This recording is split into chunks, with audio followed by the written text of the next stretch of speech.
अक्सर मुझे कुछ ऐसे मैसेज आते हैं कि कोई नोन है, जिसके नोन में कोई है जिसको कैंसर डिटेक्ट हुआ, उसके सारे फंड्स खत्म हो गए और अब उन्हें मजबूरी में हेल्प मांगनी पड़ रही है। ठीक है, किसी को कोई डायलिसिस चल रहा है, कुछ और चल रहा है। और कई लोग मेरे डायरेक्ट नोन सर्कल में भी होते हैं जिनके साथ ऐसा हो रहा होता है, उनके फंड्स इवेपोरेट हो चुके हैं और अब वो पैसे मांग रहे हैं। तो ये देख के ना मुझे ये रियलाइज होता है कि लोगों के साथ क्या हो रहा है हेल्थ को लेके। पहले वो केयरफुल नहीं है, केयर फ्री जी रहे हैं। ठीक है ना, जब होगा तब देखा जाएगा, और फिर जब होता है तो देखा नहीं जा रहा होता है। तो हो क्या रहा है कि जब तक आप डॉक्टर्स हॉस्पिटल के पास नहीं पहुंचे तब तक आपकी लाइफ बढ़िया चल रही है, लेकिन अचानक से वो दिन आ जाता है, अचानक से। ठीक है, और जो आया है, चलो एक तो मैं मान लेता हूँ एक्सीडेंट हो गया इसलिए आ गया। जो ये कैंसर, हार्ट डिजीजेस, ये लाइफस्टाइल डिसऑर्डर्स है। तो लाइफस्टाइल डिसऑर्डर्स को ठीक करने के लिए लाइफस्टाइल करेक्शंस करने की जरूरत है या डॉक्टरों के पास जाने की जरूरत है? पहले तो ये क्लियर कर लो आप मेंटली। क्योंकि कई लोग सोच रहे हैं कि मेरे को डायबिटीज है, मैं गोली खा लेता हूँ, इंसुलिन लगा लेता हूँ, मेरी लाइफ चल रही है।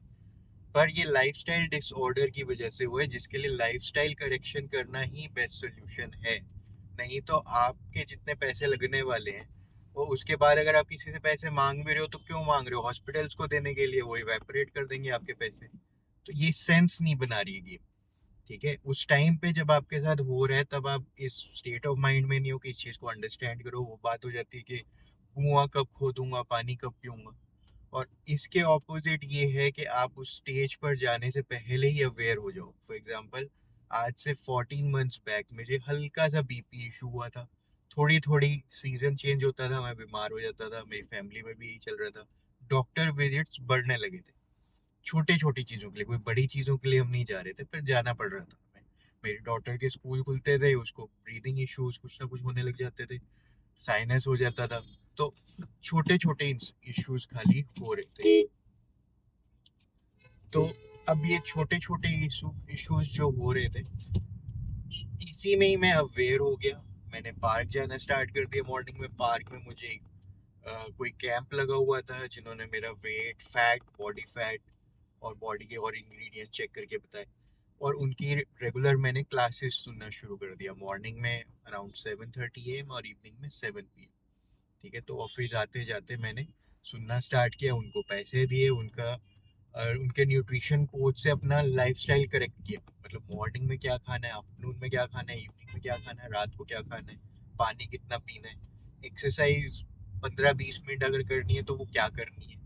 ये सब मैंने सीखा। 1 महीने में उन्होंने मेरे को बहुत बढ़िया सिखा दिया, मेरे को बहुत रीजनेबल वो प्रोग्राम लगा। लेकिन मेरे को उनके साथ मजा आ रहा था। एज टीम वो चीजें करने में मेरे को वैल्यू दिख रही थी कि एज टीम कर रहे हैं तो मिस नहीं हो रहा, सबके साथ चलते जा रहा हूँ मैं, कोच की गाइडेंस मिल रही है, जो खा रहा हूँ उसकी फोटो भेज रहा हूँ तो कोच करेक्शंस भी सजेस्ट कर रहे हैं। तो 14 मंथ से मैं कंटिन्यू उनके साथ। फर्स्ट 3-4 महीनों में मैंने 20 kgs वेट लॉस कर लिया था, मेरी वाइफ ने 30 kgs, मेरी डॉटर ने भी अराउंड 20 kgs। और हम काफी फिट है compare to that. Doctor visits zero है, लाइफ बहुत बढ़िया चल रही है। और मैं सबको इनवाइट कर रहा हूँ इसलिए, तब से ही कर रहा हूँ और अभी भी कर रहा हूँ, कि आप सुनना स्टार्ट करो, क्लासेस अटेंड करना स्टार्ट करो। क्लास अटेंड करने के कोई पैसे नहीं लग रहे आपको, टाइम लग रहा है। जिसमें आपको जो सीखने को मिल रहा है ना, वो प्राइसलेस है। तो होगा क्या कि अगर आप ये सीख जाओगे तो आपके फैमिली में किसी को हेल्थ चैलेंज है, उसके लिए भी आप अवेलेबल हो, उसको भी गाइड कर सकते हो कि नहीं नहीं अभी से ये खाना शुरू कर दे, अभी से ये छोड़ दे, अभी से ये कर ले। आप इतने कॉन्फिडेंस के साथ सामने वाले को गाइड कर पाओगे क्योंकि आपने अपनी लाइफ में रिजल्ट्स देखे। और आपने रिजल्ट्स देखे इसलिए आपकी फैमिली भी आपकी बात मानेगी, क्योंकि उन्होंने भी आप में ट्रांसफॉर्मेशन देखा। जो मेरे एनर्जी लेवल्स अब हैं वो पहले नहीं थे। तो ये इतनी हाई एनर्जी आप जब जीने लग जाते हो, जो आज की डेट में 20s की एज में भी लोगों के पास नहीं है, ठीक है, वो आपके पास 40s में भी हो सकती है। तो ये जो रिजल्ट्स आते हैं ना, ये आपको, और ये एक बहुत लंबा टाइम नहीं है, 1 मंथ के लिए कह रहा हूँ मैं। 1 महीना, कुछ दिन आप क्लासेस अटेंड लो, 1 महीने का पेड प्रोग्राम ले लो। 1 महीने में इतना कुछ सीखने को मिल जाएगा ना कि कैसे एक स्टैंडर्ड डे आपका होना चाहिए ताकि आप हेल्दी रहो। और फिर क्योंकि 1 महीना आपने इन लोगों के साथ प्रैक्टिस किया होगा, ठीक है, more than 21 days की डेली प्रैक्टिस होगी, तो इसलिए चांसेस हैं कि आप इस प्रोग्राम के साथ रहो ना रहो, पर अडॉप्ट कर पाओगे इन डिसिप्लिन्स को, जिसकी वजह से आप लाइफ लॉन्ग हेल्दी रह पाओ।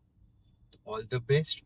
मैं उम्मीद करता हूँ आप अपनी हेल्थ के लिए मेरे को मैसेज करोगे कि आपने वो अटेंड करना है, तो मैं आपके साथ एक जूम लिंक शेयर कर लूँ कि क्या क्लास होती है, क्या होती है, आप वो सुनना चाहते हो। और आपकी वजह से भी आगे बहुत सारे लोगों की हेल्थ इंप्रूव होगी, लोग हॉस्पिटल से बचेंगे। एक्सीडेंट हुआ है और हॉस्पिटल जाना बन रहा है, समझ आ रहा है लाइफस्टाइल डिसऑर्डर है और हॉस्पिटल जा रहे हो, मेरे को अभी भी नहीं सेंस बना रहा। लाइफस्टाइल डिसऑर्डर है इसलिए हॉस्पिटल जा रहे हो, तो लाइफस्टाइल करेक्शन करो, ये बेस्ट सोल्यूशन है। All the best.